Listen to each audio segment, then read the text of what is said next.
The clock struck midnight as David Chen pushed his yellow cleaning cart down the empty corridor of the Metropolitan Concert Hall. His footsteps echoed against the marble floors, the only sound breaking the silence of the massive building. This was his favorite time of the night, when everyone had gone home and he could work in peace.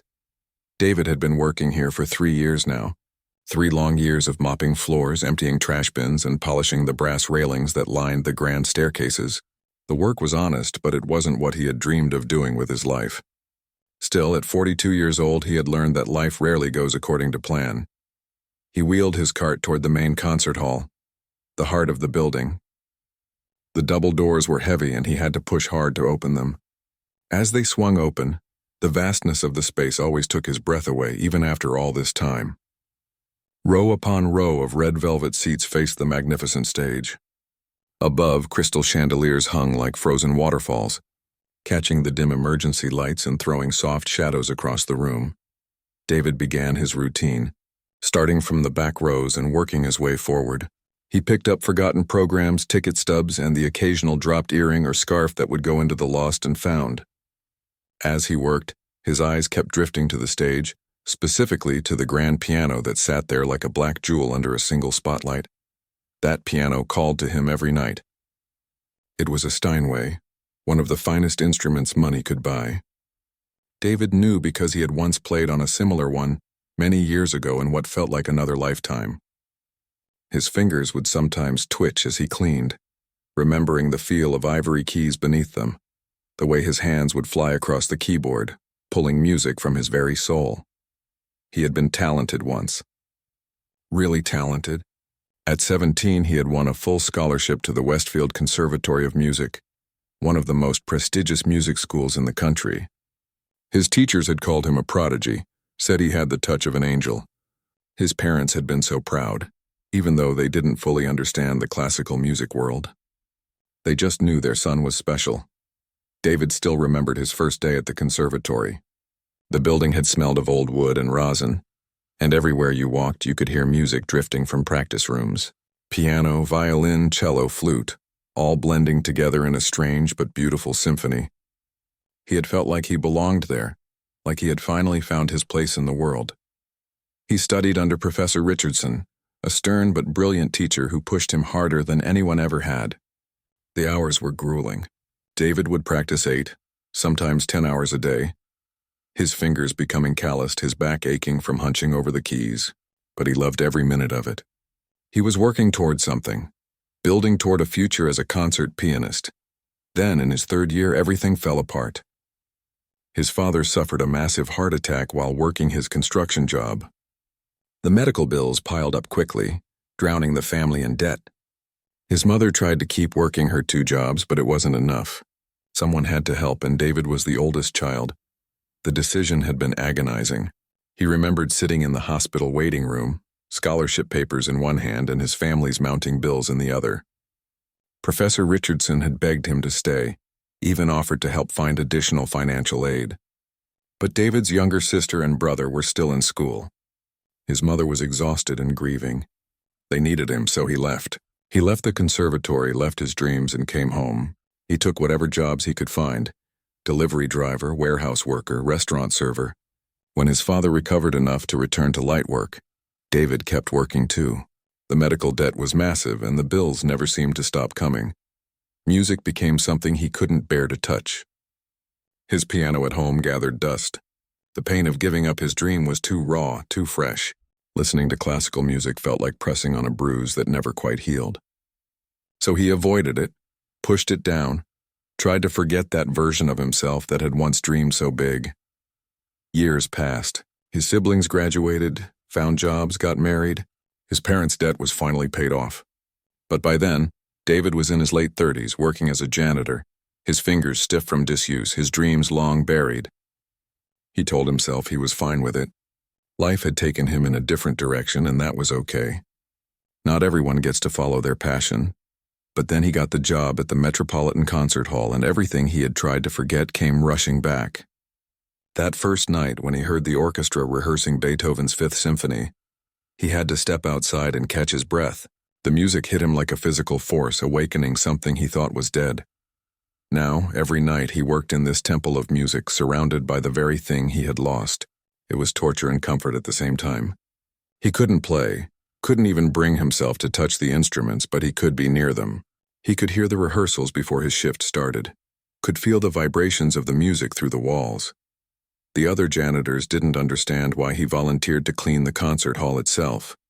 They preferred the offices and hallways, said the hall was too big, too much work. But David wanted to be there. He needed it somehow, the way a plant needs sunlight. He finished cleaning the seats and moved toward the stage. His shoes made soft thuds on the wooden steps as he climbed up. The stage was huge, designed to hold a full symphony orchestra. He swept carefully around the music stands, the conductor's podium, and finally approached the piano. This was always the hardest part. The piano sat there, perfect and untouchable. David cleaned around it carefully, dusting the bench, wiping down the glossy black surface. His reflection stared back at him from the polished wood.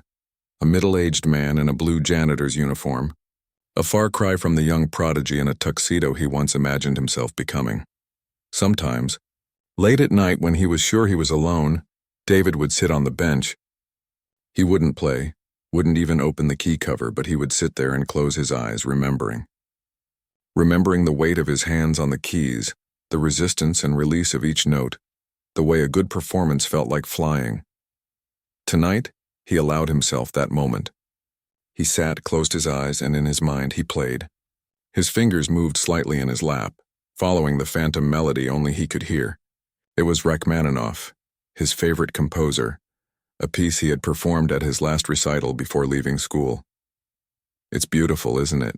a voice said, making David's eyes snap open. His heart hammered in his chest. It was Rosa, one of the evening security guards.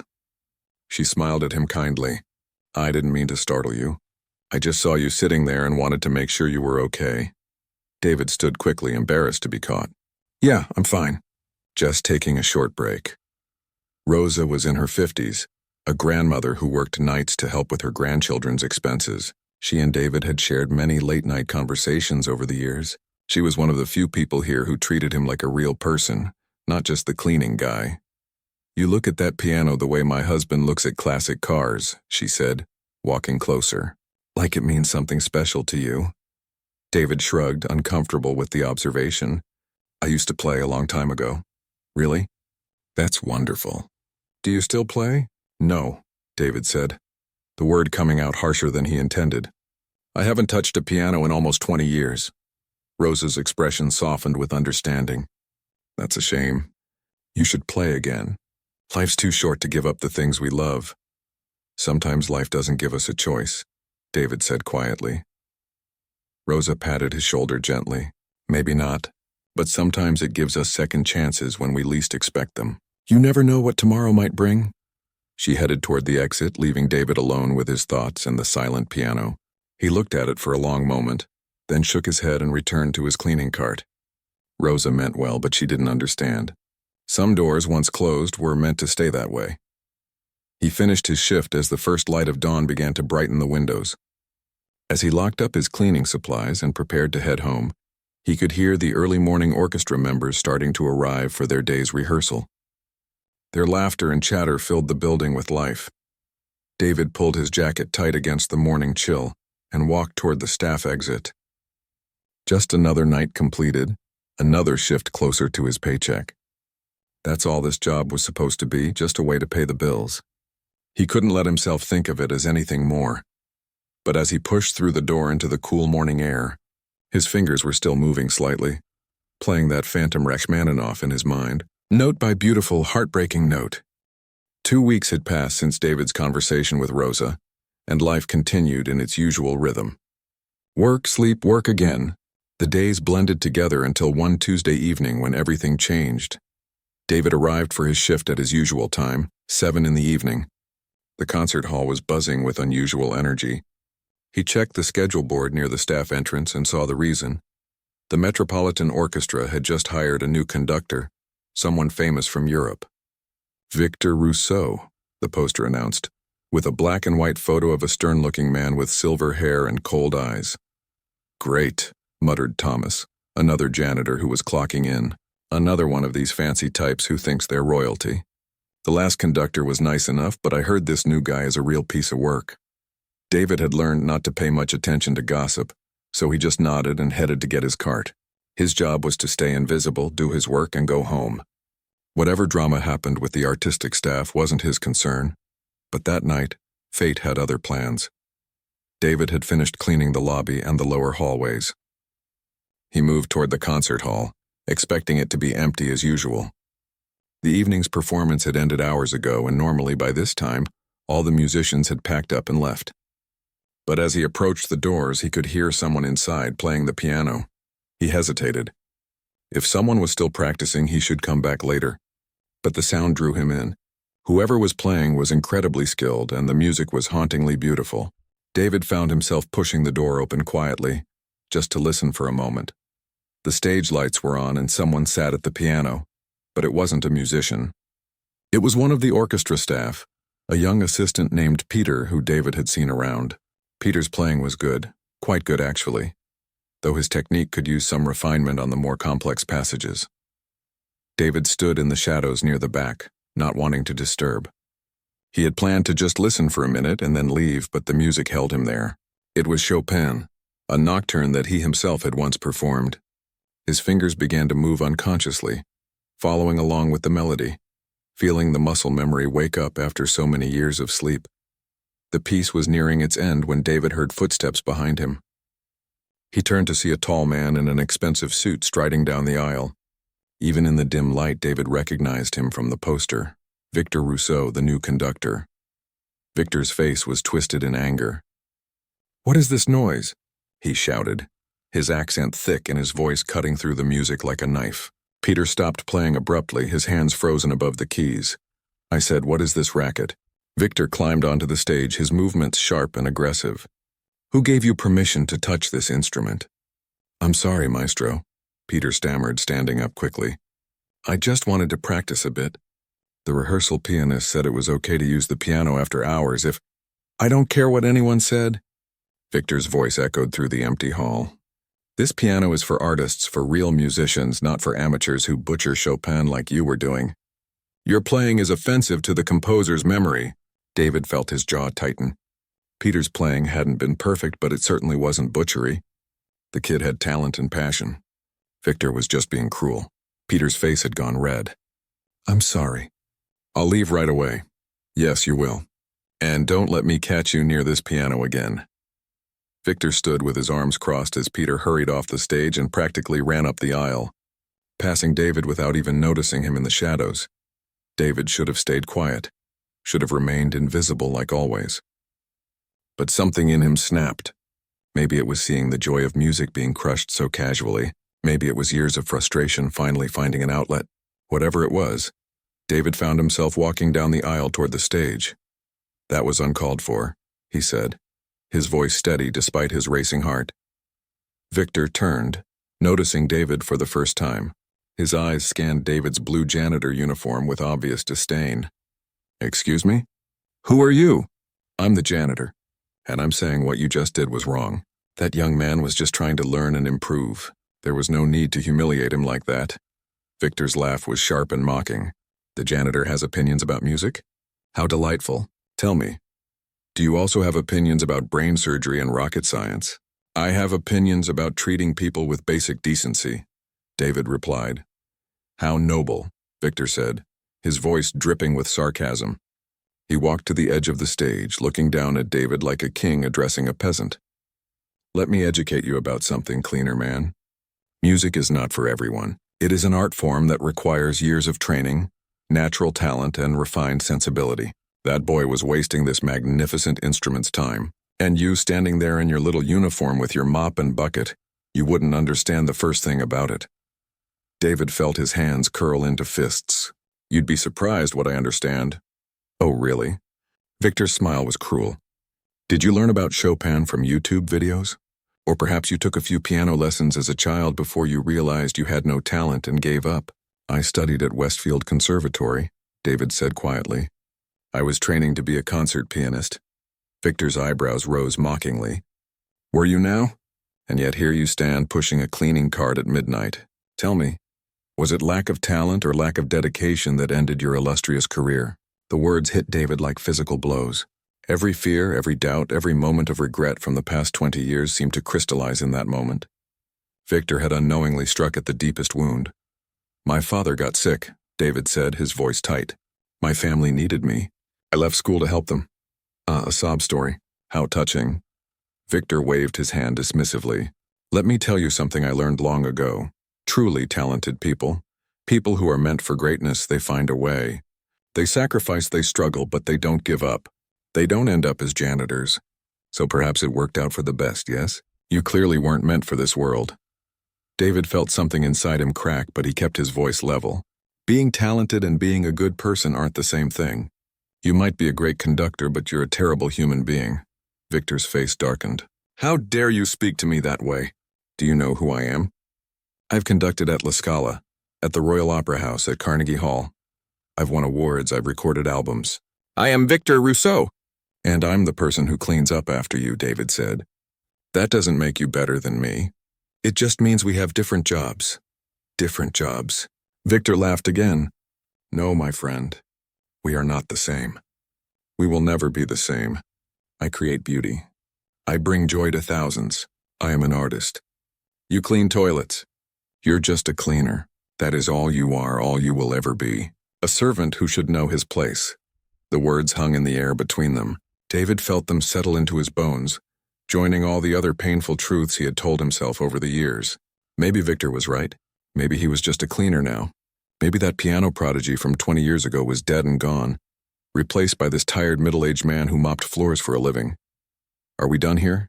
Victor asked, his tone dismissive. "I have important work to do tomorrow, and I need my rest." "Unlike some people, my time is actually valuable." David didn't respond. He couldn't trust his voice not to break. He simply turned and walked back up the aisle, leaving Victor alone on the stage. As he reached his cleaning cart in the lobby, his hands were shaking. He gripped the handle tightly, trying to steady himself. "Hey, you okay?" Rosa appeared from around the corner, concern on her face. "I heard yelling." "What happened?" "Nothing," David said, but his voice cracked on the word. "Just had a run-in with the new conductor." Rosa's expression hardened. "Let me guess, Rousseau. I've heard stories about him from the other venues." "Real piece of work, that one." "What did he say to you?" David shook his head. He couldn't repeat it. Couldn't say those words out loud again. "It doesn't matter. He's right anyway." "Right about what?" "I'm just a janitor, Rosa. That's all I am now." The admission felt like defeat, like finally accepting a truth he had been running from for years. Rosa grabbed his arm, forcing him to look at her. "Now you listen to me, David Chen. A job doesn't define who you are. You're a good man with a kind heart who once had a dream. That dream might look different now, but it's not dead unless you let it die." "It died 20 years ago," David said bitterly. "I should accept that and move on." "Or," Rosa said firmly, "you could prove that arrogant jerk wrong." David almost laughed at the absurdity of it. "How, challenge him to a piano duel?" "This isn't a movie, Rosa. Real life doesn't work that way." "Maybe not," Rosa admitted, "but real life does have a way of surprising us. And people like Victor Rousseau, they always underestimate the people they look down on. That's their weakness." David wanted to believe her, wanted to feel the fire of anger and determination that would make him want to prove Victor wrong. But all he felt was tired. Tired of dreaming, tired of hoping, tired of pretending he was anything other than what he had become. He thanked Rosa for her kindness and continued his shift. But as he cleaned, Victor's words echoed in his mind. "You're just a cleaner. That is all you are, all you will ever be." By the time David got home that morning, exhaustion had settled deep into his bones. David called in sick for the first time in 3 years. He spent the entire day at his piano, pushing through the pain in his hands, the frustration of forgotten passages, the humiliation of realizing just how much he had lost. His fingers cramped, his back ached, and his pride took hit after hit with every mistake. But he didn't stop. By the time evening came, he was exhausted, physically and emotionally drained. But something had shifted inside him. The conversation with Victor had reopened a wound, yes, but it had also reminded him of who he used to be. The fire wasn't dead, just buried deep, and now it was starting to smolder again. The next day, David returned to work. He was nervous about seeing Victor again, but the conductor was too busy with rehearsals to pay any attention to the cleaning staff. That suited David just fine. He went about his duties quietly, invisible once more. But others had heard about the confrontation. Word had spread among the staff about the new conductor's cruelty, not just toward David, but toward everyone. The musicians, the technicians, the administrative staff. Victor treated them all with the same contempt. He yelled during rehearsals, insulted people's work, and created an atmosphere of fear and tension throughout the building. He made 3 violinists cry yesterday, whispered Linda, one of the box office workers, during a break. David had joined a small group of staff in the break room, nursing a coffee and trying to stay awake. 3, and the things he said to them, absolutely vicious. I don't know how much longer people can take this. Can't someone complain to management? Asked James, a sound technician. Management loves him, Thomas replied, shaking his head. He's famous, brings in donors and audiences. They don't care if he's a nightmare to work with as long as ticket sales are good. David listened but didn't contribute to the conversation. He understood the dynamics of power all too well. People like Victor operated in a different world, where talent and fame granted immunity from normal rules of decency.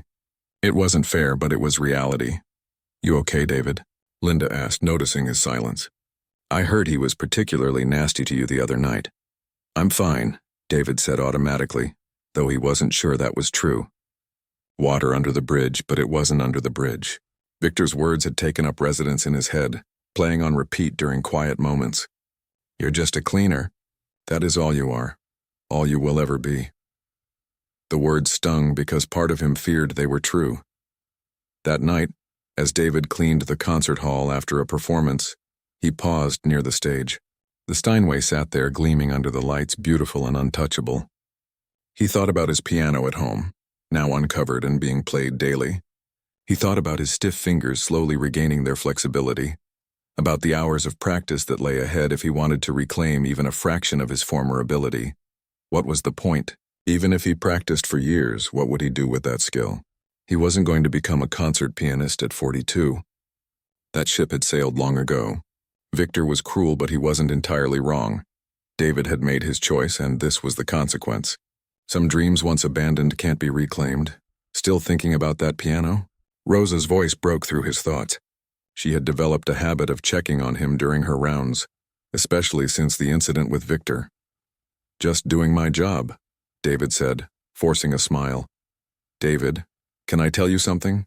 Rosa didn't wait for an answer. My husband died 5 years ago. Cancer. In those last few months, you know what his biggest regret was? Not the places he didn't travel to, not the money he didn't make.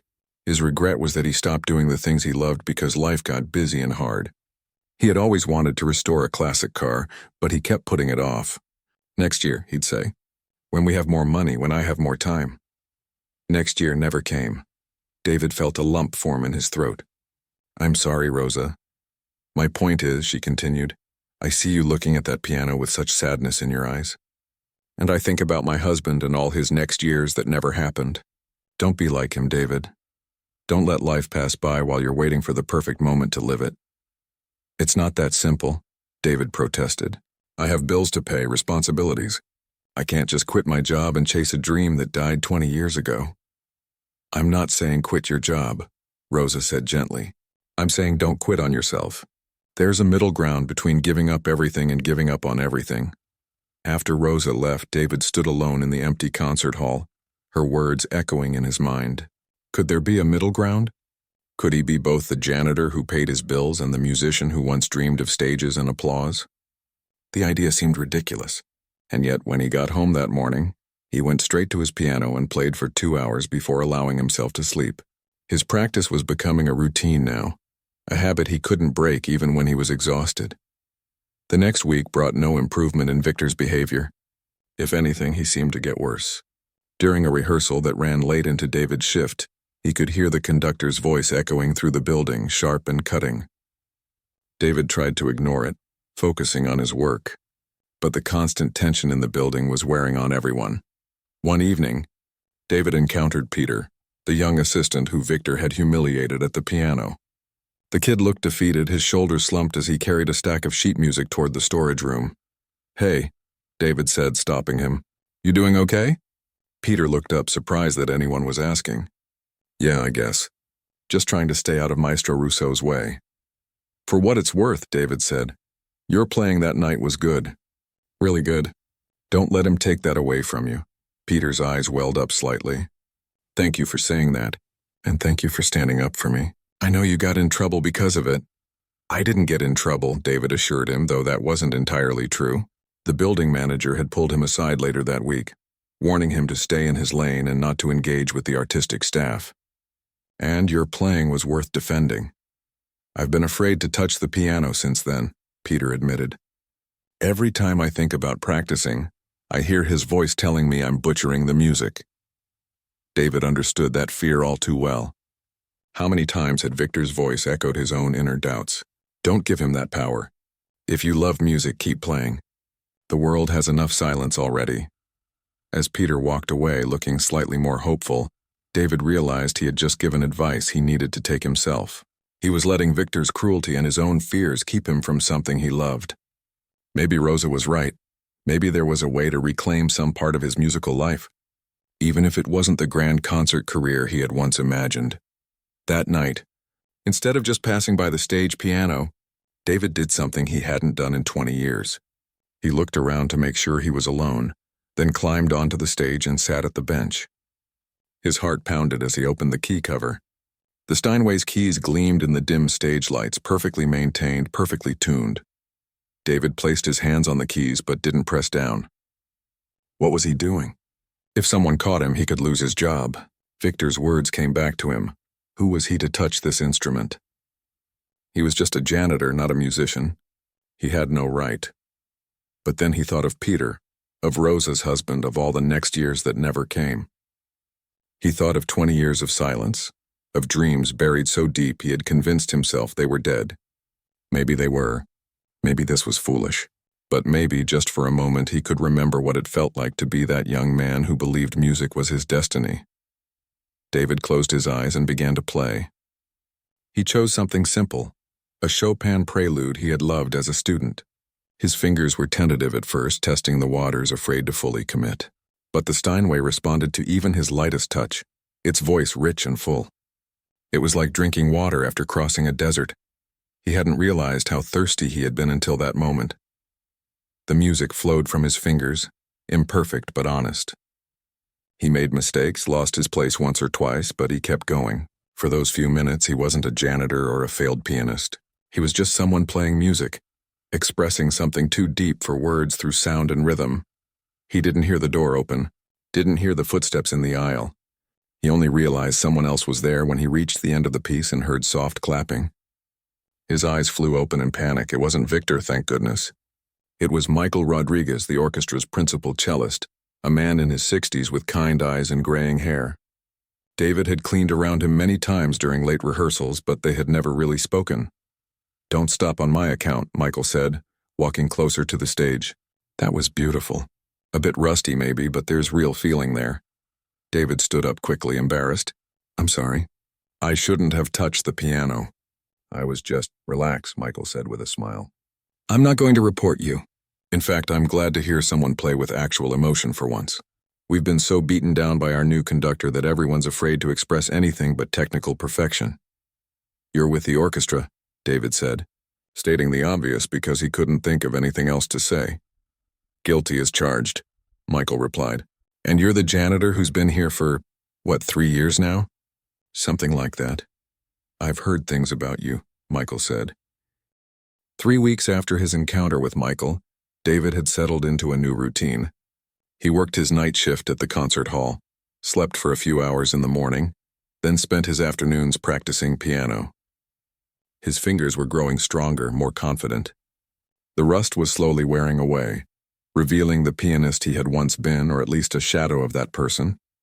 Michael had been true to his word.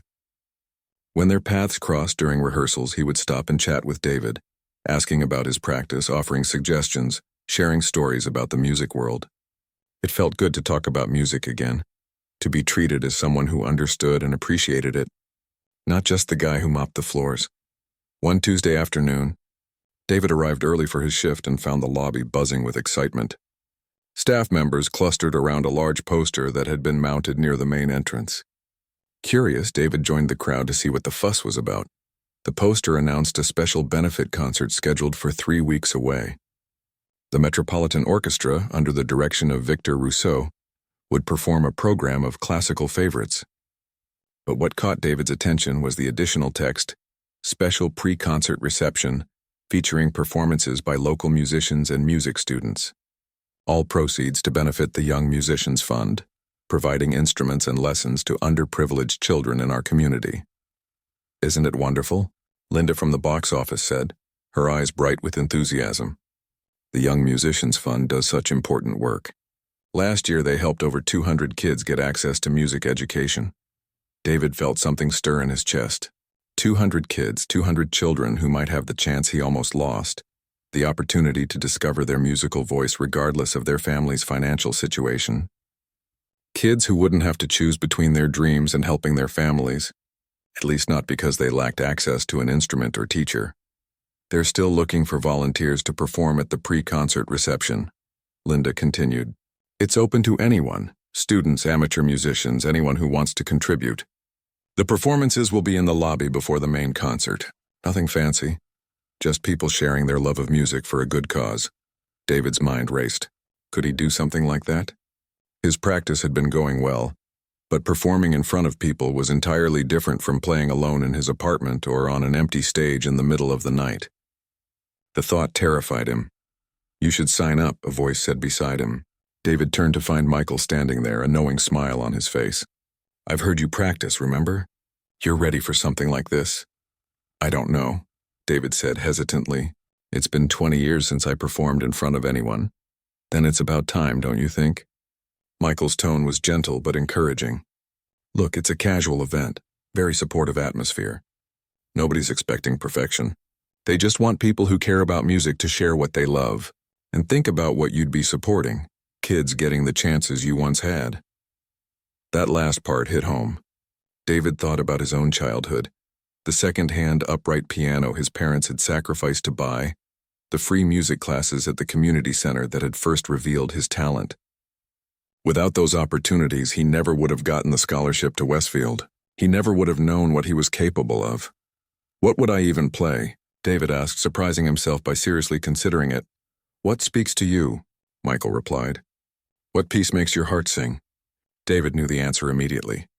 Rachmaninoff's Piano Concerto No. 2, specifically the second movement. It had been his signature piece as a student, the one that had earned him his scholarship, the one that had made Professor Richardson declare he had the soul of a true musician.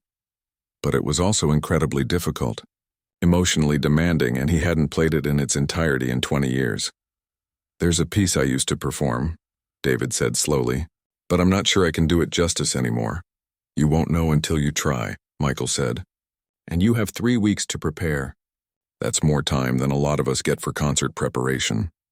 Over the next few days, David couldn't stop thinking about the benefit concert. He found himself playing through the Rachmaninoff movement during his practice sessions, testing himself, pushing his limits. It was coming back to him, not perfectly, not even close to his peak performance level, but it was there. The music remembered him, even if his fingers sometimes forgot. But doubts plagued him. What if he froze up during the performance? What if people laughed at the janitor who thought he could play piano? What if Victor was there and made another cruel comment? The fear was almost paralyzing. "You're overthinking this," Rosa told him one night during their break. David had confided in her about the opportunity, and she had become his unofficial cheerleader. "This isn't about being perfect or proving anything to anyone. It's about helping kids and rediscovering something you love. Everything else is just noise." "Easy for you to say," David replied with a weak smile. "You don't have to get up in front of people and expose yourself like that." "No, but I've had to do scary things too," Rosa said. "Like going back to work after my husband died, like raising my grandkids when my daughter struggled with addiction, like getting up every morning when some days I just wanted to stay in bed." "We all face our fears, David. The question is whether we let them stop us or we push through anyway." Her words stayed with him. That night, instead of just practicing, David imagined performing. He pictured an audience, felt the pressure of their attention, the weight of expectation. His hands shook and he made mistakes. But he kept playing, working through the fear, teaching himself that making mistakes wasn't the end of the world. A week after seeing the poster, David made his decision. During his lunch break, technically his dinner break since he worked nights, he went to the administrative office where volunteers were signing up. Jennifer, the benefit coordinator, greeted him with a warm smile. "Hi, are you here to volunteer for the benefit concert?" "Yes," David said, his voice steadier than he felt.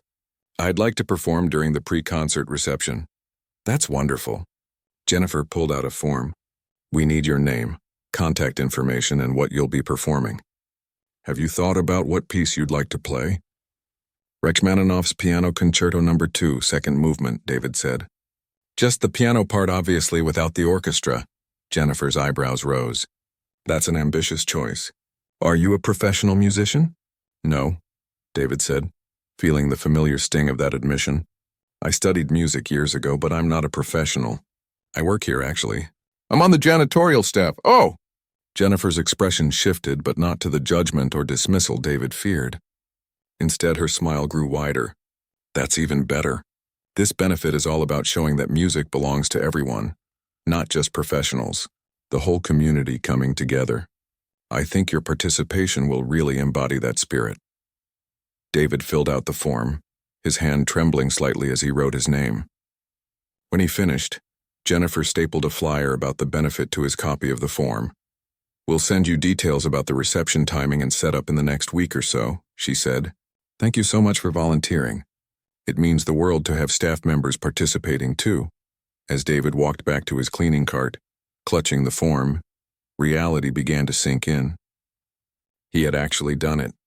He had committed to performing in public for the first time in 20 years. The fear was there, no question. But underneath it was something else: excitement, purpose, maybe even a tiny spark of the joy he used to feel before performances as a student. That evening, Michael caught him during a break in rehearsal. "I heard you signed up for the benefit," he said with an approving nod. "The Rachmaninoff, really? You don't do anything halfway, do you?" "Probably a mistake," David admitted. "But it's the piece that means the most to me. If I'm going to do this, I want to play something I care about." "That's the right attitude," Michael said. "And if you want someone to listen to your practice runs, I'm happy to offer feedback. Not as a critic, just as a fellow musician who wants to help." David accepted gratefully. Over the following weeks, Michael would occasionally stay late after rehearsals to listen to David practice. He offered gentle suggestions about tempo, dynamics, emotional interpretation, but mostly he just listened and encouraged. His presence helped David build confidence, helped him remember that making music wasn't about technical perfection. It was about communication, about sharing something beautiful with others, but not everyone in the building was supportive. Word spread about David's participation in the benefit concert, and some people found it amusing. He overheard snickers from a few orchestra members, jokes about the janitor who thinks he's Rachmaninoff. It stung, but David tried to focus on why he was doing this, for the kids who needed support and for himself. To prove that his musical voice still existed, the worst came when Victor found out. David was cleaning near the rehearsal hall one afternoon when he heard the conductor's voice loud and mocking. "I hear our cleaning man is performing at the benefit." "How charming. I suppose next he'll be conducting the orchestra." Laughter followed, though David noticed it sounded forced. Not everyone found Victor's cruelty funny, but no one dared challenge him openly. The day of the benefit concert arrived with a crisp autumn morning. David woke up early, his stomach churning with nerves. He had requested the evening off from work, something he rarely did, and his supervisor had approved it without question. Tonight, for the first time in 20 years, he wouldn't be the invisible janitor in the background. He would be a performer, standing in front of people, sharing his music. The pre-concert reception was scheduled to begin at 6 in the evening, with the main orchestra performance at 8. David wasn't scheduled to perform until around 7, giving him time to watch a few other volunteers and settle his nerves. Or so he hoped. In reality, every minute leading up to his performance felt like an eternity. He spent the morning practicing, but his hands were stiff with anxiety. Every note felt wrong, every phrase disconnected. By noon, he gave up and tried to distract himself with a movie, but he couldn't focus. The hours crawled by with agonizing slowness. At 4 o'clock, David showered and stood in front of his closet, facing a problem he hadn't fully considered. He didn't own any formal clothes. His wardrobe consisted of work uniforms, jeans, and a few casual shirts. You didn't need dress clothes when you spent your life mopping floors and taking out trash. Panic started to set in. He couldn't perform in jeans. It would be disrespectful to the event, to the other performers, to the music itself. Why hadn't he thought of this sooner? He pulled out his phone to text Michael, but before he could, there was a knock at his door. He opened it to find Rosa standing there, holding a garment bag and wearing a huge smile. "I figured you might need this," she said, pushing past him into the apartment. "My late husband was about your size. His suit has been sitting in my closet for years, and I think it's time someone got some use out of it." David felt his throat tighten with emotion. "Rosa, I can't—" "Yes, you can," she said firmly. "Carlos would have loved this. He always said clothes were meant to be worn, not stored away gathering dust. Besides, he would have been so proud of what you're doing tonight. Let him be a part of it." The suit was classic and well-made, a dark charcoal gray with a crisp white shirt and a deep blue tie. When David put it on, it fit nearly perfectly, needing only a slight adjustment at the waist. He looked at himself in the mirror and barely recognized the man staring back. He looked like a performer, a pianist, a musician, not a janitor. "You look perfect," Rosa said, her eyes glistening with tears. "Now come on, I'm giving you a ride. Can't have you taking the bus in that suit." They arrived at the concert hall at 5:30. The lobby was already bustling with activity. Tables had been set up with refreshments and a beautiful grand piano, not the Steinway from the main stage, but a lovely instrument nonetheless, sat in the center of the space. Programs for the evening's events were stacked on a table near the entrance. David picked one up with trembling hands. There was his name printed in black and white. David Chen, performing Rachmaninoff's Piano Concerto No. 2, second movement. Seeing it made everything suddenly real. His heart hammered against his ribs. "You're going to be amazing," Rosa said, squeezing his arm. "I need to help set up, but I'll be in the audience watching. You've got this." As Rosa hurried off to help with preparations, David found a quiet corner to collect himself. He watched as other performers arrived. Music students from local schools, adult amateurs, a couple of professional musicians volunteering their time. Everyone seemed so confident, so prepared. David felt like an imposter, a fraud about to be exposed. "David!" Jennifer, the benefit coordinator, rushed over with a clipboard. "So glad you're here. You're scheduled at 7:15. That gives you time to warm up and get comfortable with the piano. We have a small room down the hall you can use if you want some privacy before your performance." David nodded, not trusting his voice. Jennifer must have sensed his nervousness because she added gently, "Everyone's nervous before performing. Even the professionals. It means you care. That's a good thing." At 6 o'clock, the doors opened and guests began streaming in. The lobby filled with well-dressed patrons, board members, donors, and music lovers. David recognized some faces from his night's cleaning, people who had walked past him hundreds of times without really seeing him. Tonight, would they see him? Or would they just see a janitor playing dress-up? The performances began. A young girl, maybe 12 years old, played a sweet Mozart piece with earnest concentration. A high school student tackled a challenging Chopin etude with impressive technical skill. An older gentleman performed a jazzy improvisation that had people tapping their feet. Each performer received warm applause, and the atmosphere was supportive and joyful.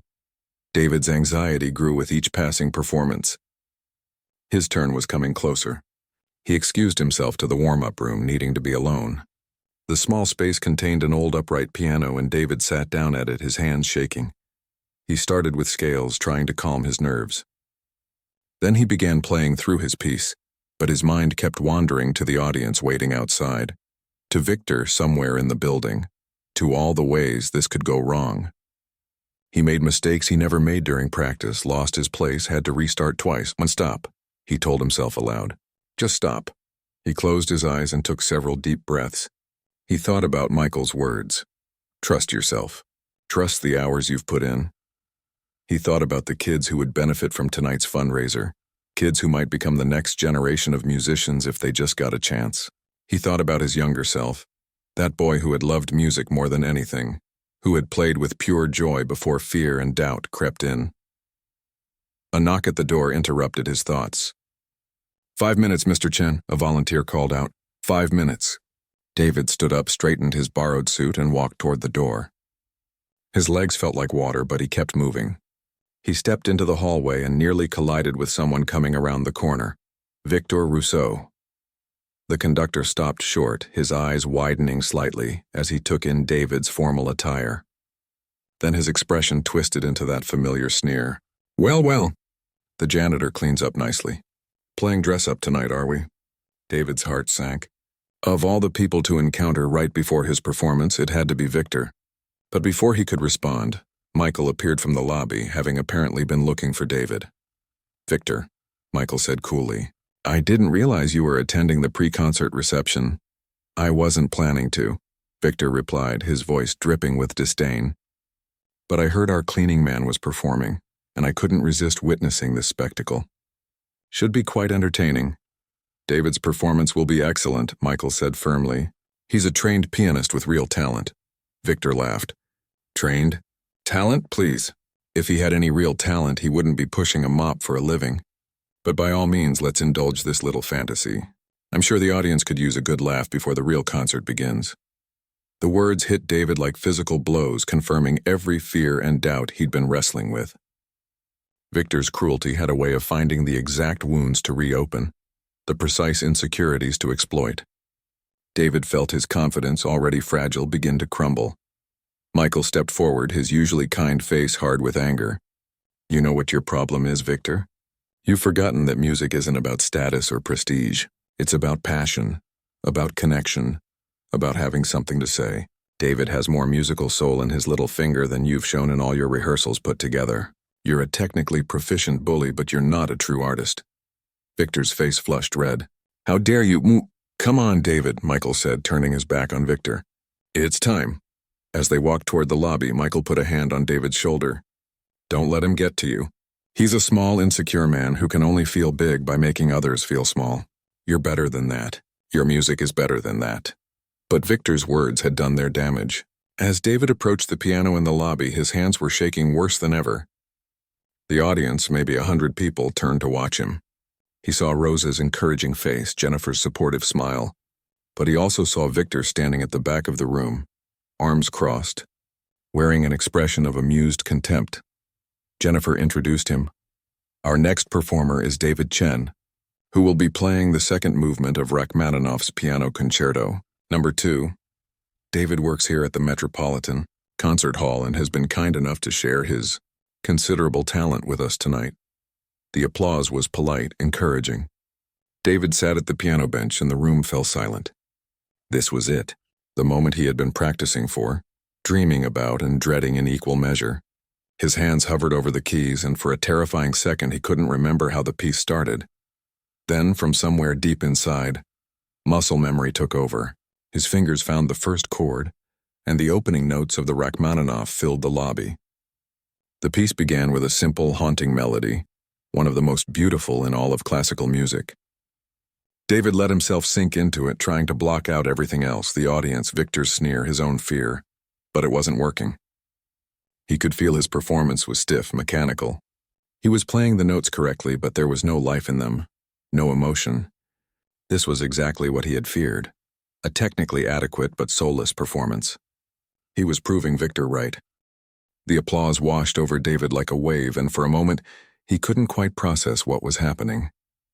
People were standing, smiling, clapping with genuine enthusiasm. The young girl he had noticed during his performance was beaming at him, her small hands clapping together excitedly.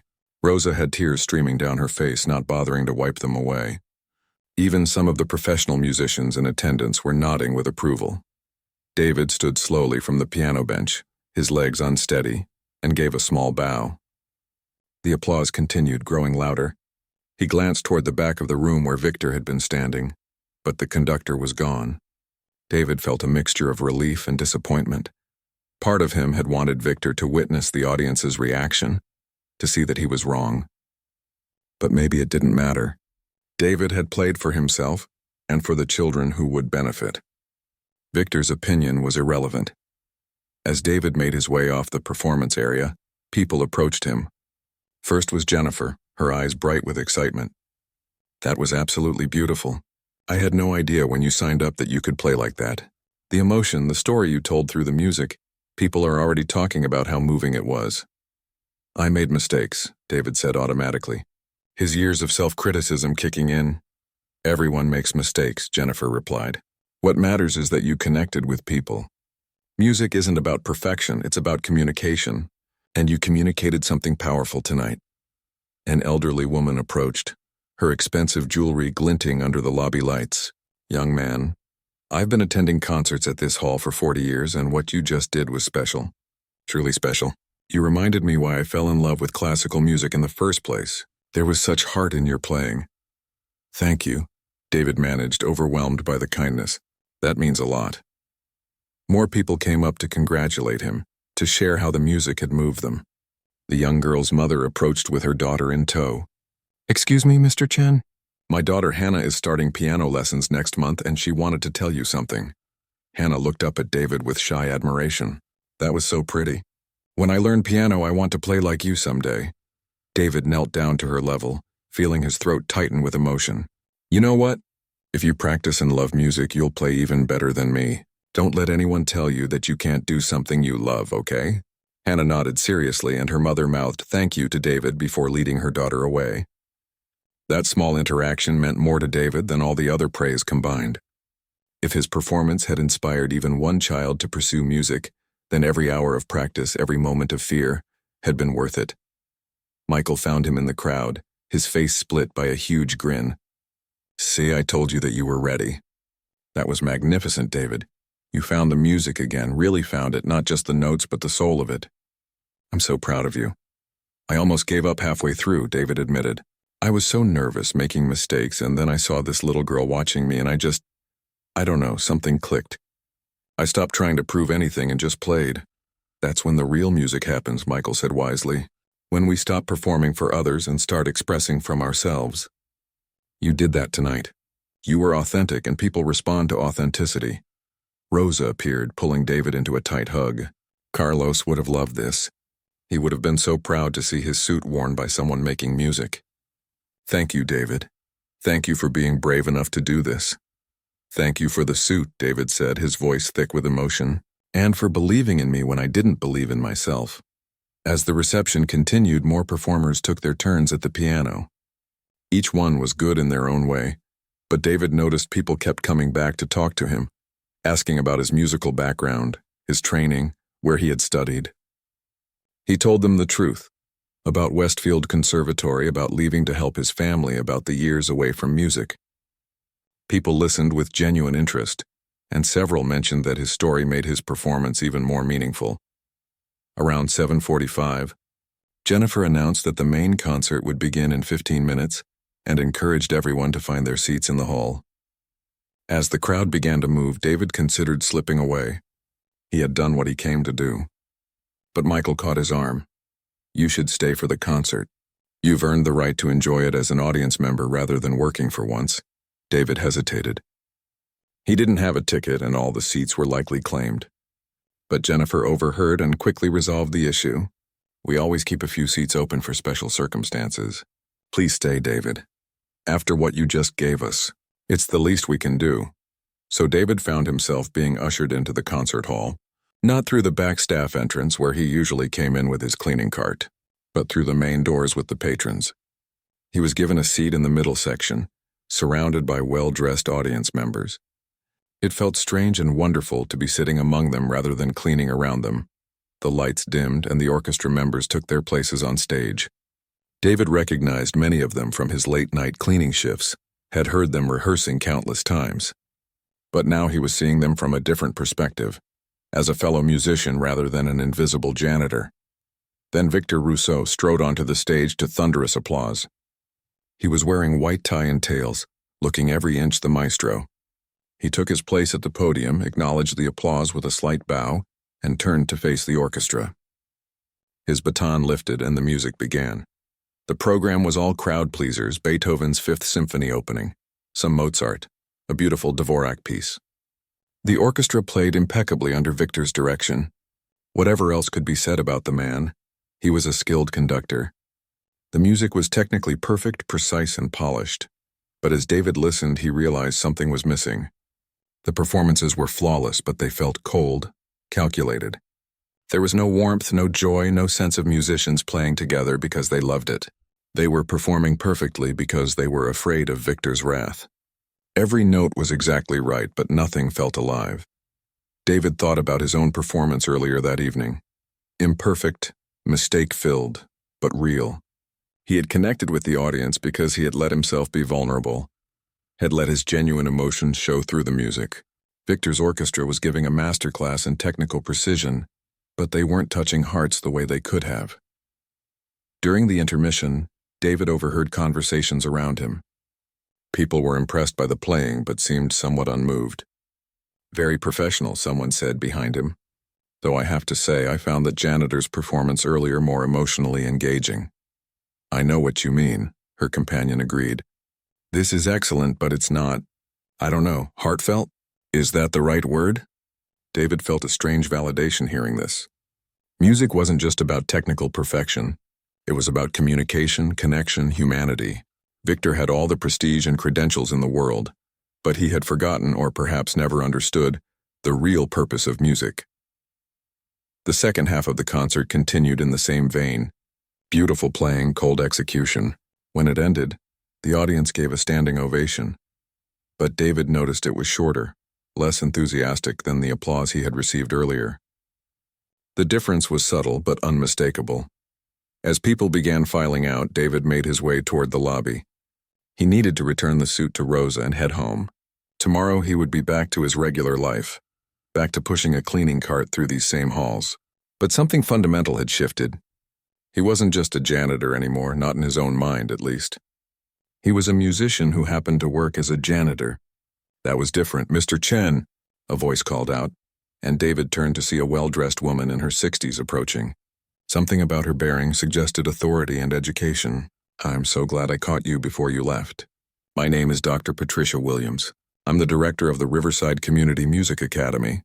It's nice to meet you," David said, shaking her extended hand. "I was at the pre-concert reception," Dr. Williams continued. "Your performance was extraordinary. Truly one of the most moving pieces I've heard in a long time. May I ask what you're doing currently? Are you teaching? Performing regularly?" "No," David said, feeling slightly embarrassed. "I work here at the concert hall. Maintenance staff. Tonight was my first performance in 20 years. Dr. Williams's eyes widened. 20 years? And you played like that? Remarkable. She pulled a business card from her purse and handed it to him. "Mr. Chen, I'd like to talk with you about a position at our academy. We're always looking for talented teachers who understand both the technical and emotional aspects of music. Your performance showed me you have both. Would you be willing to meet with me next week to discuss possibilities?" David stared at the card in his hand, unable to quite process what was happening. "A teaching position? Him? I don't have any teaching experience," he managed to say. "You have something more valuable. You have passion and the ability to connect through music. Those things can't be taught.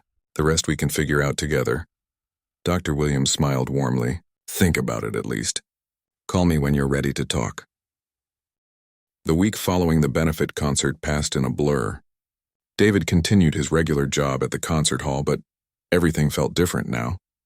Staff members who had barely noticed him before now stopped to congratulate him. Several orchestra musicians made a point of chatting with him during his shifts, treating him like a colleague rather than just the cleaning guy. The building manager called him into the office on Monday morning. David's heart sank, worried that performing at the benefit had somehow violated some policy he wasn't aware of. But instead of a reprimand, he received praise. "That was quite a performance," the manager said. "Jennifer tells me you helped make the benefit concert one of our most successful ever. People are still talking about it." Even Victor's behavior had changed, though in a strange way. The conductor no longer openly mocked David, but he avoided him entirely, looking away whenever their paths crossed. It was as if acknowledging David's existence would force Victor to confront uncomfortable truths about himself. But the biggest change was internal. David walked through the concert hall differently now. He still pushed his cleaning cart, still mopped floors and emptied trash, but he didn't feel invisible anymore. He was a musician who worked as a janitor, not a janitor who used to play piano. The distinction might have seemed small to others, but to David, it was everything. On Wednesday, he finally called Dr. Williams. His hands shook as he dialed the number on her business card. What if she had changed her mind? What if she had been caught up in the moment and didn't really mean the offer? Mr. Chen, Dr. Williams answered on the second ring, her voice warm and enthusiastic. I'm so glad you called. I've been hoping to hear from you. They arranged to meet at the Riverside Community Music Academy on Saturday afternoon. David spent the days leading up to the meeting alternating between excitement and terror. This could change everything, or it could be a polite conversation that led nowhere. He tried not to get his hopes up, but it was impossible not to imagine what life could be like if he could spend his days teaching music instead of cleaning. Saturday arrived with gray skies and a light drizzle. David took 2 buses to reach the academy, located in a renovated church building in a neighborhood he didn't know well. The building was beautiful, with high ceilings and excellent acoustics. As he approached the entrance, he could hear piano music drifting from within, someone practicing scales, another person working through a classical piece. Dr. Williams met him in the lobby, her smile genuine and welcoming. Thank you so much for coming. Let me show you around. The tour revealed a well-loved facility.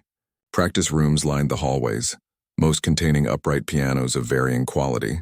There was a larger performance space with a proper stage and a beautiful grand piano. Students ranging from young children to adults moved through the building, some arriving for lessons, others leaving after practice sessions. We serve about 200 students, Dr. Williams explained as they walked. About half receive scholarship support, kids whose families couldn't otherwise afford lessons. We believe music should be accessible to everyone, not just those who can pay. David thought of his own childhood, of the free community center classes that had first revealed his talent. That's wonderful, he said, meaning it deeply. They settled in Dr. Williams' office, a cozy space filled with music books and photographs of students at recitals. She poured them both coffee and got straight to the point. I want to offer you a position here, David. Part-time to start, maybe 15 to 20 hours a week teaching piano. The pay isn't spectacular, but it's honest work doing something meaningful. David's heart raced. I'm interested, I really am. But I need to be honest with you, I haven't taught before. I don't know if I'd be any good at it. You know what I saw in your performance? Dr. Williams leaned forward. I saw someone who understands that music is about more than hitting the right notes. You played with your whole heart. You connected with people emotionally. That's what I want my students to learn. Not just technique, but passion. That's what you can teach them. But the technical stuff matters too, David said. I'm rusty. I've only been practicing again for a few weeks. You studied at Westfield under Robert Richardson. Your technique is solid, even if it needs some refreshing. And honestly, for most of our students, especially the beginners, your current level is more than adequate. We're not training concert pianists here. We're helping people discover their love of music. You're perfect for that. They discussed logistics, hours, pay when he could start. The position would be 20 hours a week, split across 4 afternoons and Saturday mornings. The pay was less than his janitorial job, but if he kept working nights at the concert hall part-time, he could make it work financially. I'd need to talk to my supervisor at the concert hall, David said, see if they'd let me reduce my hours rather than quit entirely. I need the income. Of course, Dr. Williams said. Take the time you need to figure it out. But I hope you'll say yes, David. I have a feeling you're going to change lives here. As David rode the bus home, his mind spun with possibilities. This was real. Someone was offering him a chance to be part of the music world again. Not as a famous concert pianist, but as a teacher, a mentor, someone who could help others discover what he had almost lost. That evening, he called his mother. They talked once a week usually, and he had told her about the benefit concert during their last conversation. She had been so proud, had cried when he described how the audience responded. Now he told her about Dr. Williams's offer. Oh, David. His mother's voice trembled with emotion. This is wonderful. This is what you were meant to do. I don't know, Mom, it's a big change. And the money will work out, she said firmly. We didn't sacrifice all those years ago so you could spend your whole life cleaning buildings. We did it so the family could survive. We survived. Now it's time for you to live, really live. But what if I'm not good at teaching? What if I let those kids down? His mother was quiet for a moment, then said, When you were 8 years old, you came home from your first piano lesson at the community center. You were so excited you couldn't stop talking. You said, "Mama, when I play piano, I feel like I'm flying." Do you remember that? David felt tears prick his eyes. He had forgotten that moment, but hearing his mother's words brought it back vividly. The pure joy of discovery. The magic of creating music with his own hands. "I remember," he whispered. "Help those children feel like they're flying, David. That's what teaching is, giving someone else wings. You can do that." "I know you can." After they hung up, David sat at his piano. He didn't play anything complicated, just simple melodies, thinking about his mother's words. Helping children fly. What a beautiful way to think about teaching. Monday morning, David requested a meeting with his supervisor at the concert hall. He was nervous, worried that asking to reduce his hours might result in losing his job entirely. But his supervisor surprised him. "Actually, this works out well," the supervisor said. "We've been looking at budget cuts, trying to figure out how to reduce hours without laying anyone off. If you're willing to go part-time, that solves a problem for us. How does 3 nights a week sound? Monday, Wednesday, Friday?" David could hardly believe his luck. 3 nights at the concert hall, 4 afternoons and Saturday mornings at the academy. It meant long days and not much free time, but it meant he could afford to take the teaching position. It meant he could be a musician again. He called Dr. Williams that afternoon and accepted the position. She was delighted and said she'd have contracts ready for him to sign by the end of the week. His start date would be in 2 weeks, giving him time to prepare and adjust to the new schedule. The news spread quickly through the concert hall. Rosa hugged him so tight he could barely breathe. "I knew it. I knew something good would come from that performance. Oh, David, I'm so happy for you." Michael was equally thrilled. "This is perfect for you. You're going to be an amazing teacher. And hey, maybe you should start taking lessons again yourself. Freshen up your technique. I could recommend some excellent teachers if you're interested." Even some of the orchestra musicians congratulated him. Peter, the young assistant whom Victor had humiliated weeks earlier, sought David out during a break in rehearsal. "I heard you're going to be teaching. That's so cool. And it kind of gives me hope, you know? Like it's not too late to figure things out, even when it seems like your path is set." "It's never too late," David assured him. "I'm proof of that." But not everyone was happy about David's new direction. One evening, as David was cleaning backstage, he overheard Victor talking to some orchestra members. "So our janitor is becoming a teacher. How quaint. From mopping floors to teaching children to bang on pianos. Quite a career trajectory." The orchestra members didn't laugh. One of them, a violinist named Sophie, actually challenged him. "David Chen is a talented musician who's found a way to share his gift. That takes courage. Maybe you could learn something from him about connecting with people." Victor's face darkened. "Are you seriously suggesting I need to learn from a janitor?" "I'm suggesting," Sophie said carefully, "that there's more than one way to be successful in music. Not everyone defines success the same way you do." David's first day at the Riverside Community Music Academy arrived with bright sunshine and butterflies in his stomach. He had spent the previous 2 weeks preparing, reviewing teaching methods, refreshing his knowledge of music theory, and practicing the pieces he would use to demonstrate techniques. Still, nothing could fully prepare him for the reality of standing in front of students who were looking to him for guidance. His first student was a nervous 10-year-old girl named Lily, who had just started piano lessons a few months earlier. She sat at the piano with hunched shoulders, clearly intimidated. David saw himself in her, a kid who loved music but was afraid of making mistakes, afraid of not being good enough. "Hi, Lily," David said gently, pulling up a chair beside the piano bench. "I'm Mr. Chen. Before we start, can you play something for me? Anything you like, even if it's just a simple scale." Lily played a basic exercise, her fingers careful and tense. When she hit a wrong note, she immediately stopped and apologized. "Sorry, I messed up." "Don't apologize," David said quickly. "Making mistakes is how we learn. Can I tell you a secret?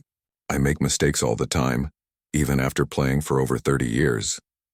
The difference is I don't let the mistake stop me from playing. Want to try that again, but this time if you make a mistake, just keep going. Don't stop, don't apologize, just keep making music." Lily tried again, and when she hit the wrong note, she hesitated but then continued. When she finished, David smiled. "That was much better. You didn't let one mistake ruin the whole thing. That's the first lesson of music. Keep playing, keep trying." The music doesn't stop for our mistakes. Over the next hour, David worked with Lily on basic hand position, on listening to the sound she was creating, on playing with expression rather than just hitting the right notes. When the lesson ended, Lily's mother approached him with tears in her eyes. "Thank you," she said quietly. That's the first time I've seen her smile during a piano lesson. Her last teacher was very strict, very focused on perfection. You've given her permission to enjoy it again. That moment encapsulated what David discovered over his first few weeks of teaching. He wasn't just teaching piano. He was teaching love of music, confidence, the courage to make mistakes and keep going. Every student who walked through his door reminded him why music mattered, and every lesson taught him something new about himself. He had students of all ages and skill levels. There was James, a teenager who wanted to learn to play pop songs. There was Margaret, a 70-year-old woman who had always wanted to play piano but never had the chance. There was Alex, a scholarship student from a low-income family whose raw talent reminded David of his younger self. Alex especially touched David's heart. The boy was 12, small for his age, with second-hand clothes and worn-out shoes. But when he sat at the piano, he transformed. His playing was intuitive, emotional, even when his technique was rough around the edges. "You're really good," David told him after their second lesson together. "Have you thought about pursuing music seriously?" Alex shrugged, looking down at his hands. "My mom says music is nice, but I need to focus on school so I can get a real job someday. We can't afford college, so I need to be practical." David's heart ached hearing his own story echoed in this child's words. "Music can be a real job," he said carefully. "But more importantly, music can be a real part of your life however you choose to fit it in. Even if you don't become a professional musician, don't let anyone tell you that loving music is impractical. The things that make us feel alive are never impractical." As the weeks passed, David settled into his new rhythm. Monday, Wednesday, and Friday nights he cleaned at the concert hall. Tuesday, Thursday, and Saturday he taught at the academy. The schedule was exhausting, but for the first time in 20 years, David felt truly fulfilled. He was making a difference in people's lives, helping them discover what music could mean to them. The benefit concert had also had ripple effects David hadn't anticipated. A local newspaper ran a feature story about the janitor who played Rachmaninoff, focusing on his journey from conservatory student to janitor to teacher. The article included quotes from audience members who had been moved by his performance, from Dr. Williams about why she hired him, and even a comment from Michael about David's musical talent. The story was picked up by a regional news station, and suddenly David found himself being interviewed on local television. It felt surreal sitting in a studio talking about his life while cameras recorded every word. But the interviewer was kind, and David found himself being honest about his journey, the dreams, the sacrifice, the long years away from music, and the rediscovery. "What would you say to someone who's given up on their dreams?" the interviewer asked. David thought carefully before answering. "I'd say that dreams can change shape, but they don't have to die completely. I'm not going to be a concert pianist, and that's okay. But I get to teach music, to help others discover what I love, and that's its own kind of beautiful. Sometimes our dreams evolve into something different but equally meaningful. Don't give up on what matters to you. Just be open to how it might show up in your life." The interview aired on a Tuesday evening, and by Wednesday morning, David's phone was buzzing with messages. Former classmates from Westfield had seen it and reached out. Professor Richardson's daughter contacted him to say her father, now retired, had watched the interview and wanted to talk. Local musicians commented on social media, many sharing their own stories of non-traditional paths in music. But the most surprising call came from the Metropolitan Concert Hall itself. The director of community engagement wanted to meet with David about creating a music mentorship program at the hall, connecting students from schools like Riverside Academy with professional musicians. They wanted David to help design and run the program. "This is incredible," Michael said when David told him about the offer over coffee one afternoon. "You performed once at a benefit concert, and look how much has come from it. You're changing the whole culture around here." David shook his head in wonder. "I was just trying to play a piece of music. I never imagined any of this." "That's because you weren't doing it for recognition," Michael said wisely. "You were doing it for the right reasons, to support kids to reclaim something you loved. The recognition is just a side effect of authenticity. Not everyone was happy about David's growing profile, however. Victor Rousseau had been noticeably absent from the concert hall for several weeks, traveling for guest conducting engagements. But when he returned and heard about the media attention David had received, his reaction was predictable. David was cleaning backstage one evening when Victor appeared, his face tight with anger. "So you're famous now. The janitor turned teacher, inspiring everyone with your little Cinderella story. How touching." David straightened up, meeting Victor's gaze calmly. He wasn't afraid anymore. "I'm not famous, Victor. I'm just a guy teaching piano and working his janitorial job. The media attention will fade and I'll still be here doing the same things." "You've made me look like a villain," Victor said, his voice low and bitter. "In that newspaper article, they contrasted your heartfelt performance with my technically perfect but cold conducting. Do you know what that's done to my reputation?" "I never said anything negative about you to any reporter," David replied truthfully. "I didn't even mention you. You didn't have to." The implication was clear: the cruel conductor versus the humble janitor with a heart of gold.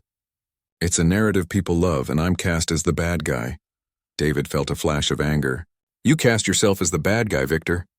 You did that when you humiliated Peter at the piano, when you mocked me for being a cleaner, when you treated everyone around you with contempt.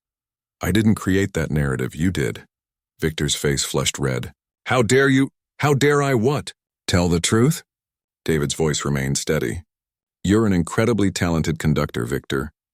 But talent without kindness, without respect for others, without understanding that every person has value regardless of their job or status, that kind of talent leaves people cold. You heard it in the applause after your concert. You've been hearing it for years, I bet, but you didn't want to admit it." For a moment, Victor looked like he might explode, but then something in his expression shifted. The anger drained away, replaced by something that looked almost like defeat. "I've conducted at the finest concert halls in the world," he said quietly. "I've received standing ovations from audiences of thousands, and yet, a janitor playing one piece at a charity event received more genuine warmth than I've felt in years. Do you know how that feels?" David felt his anger soften into something closer to pity. "It feels like maybe success isn't measured the way you thought it was. It feels like maybe you've been chasing the wrong things." Victor was silent for a long moment. When he spoke again, his voice was barely above a whisper. "Robert Richardson told me I had no soul.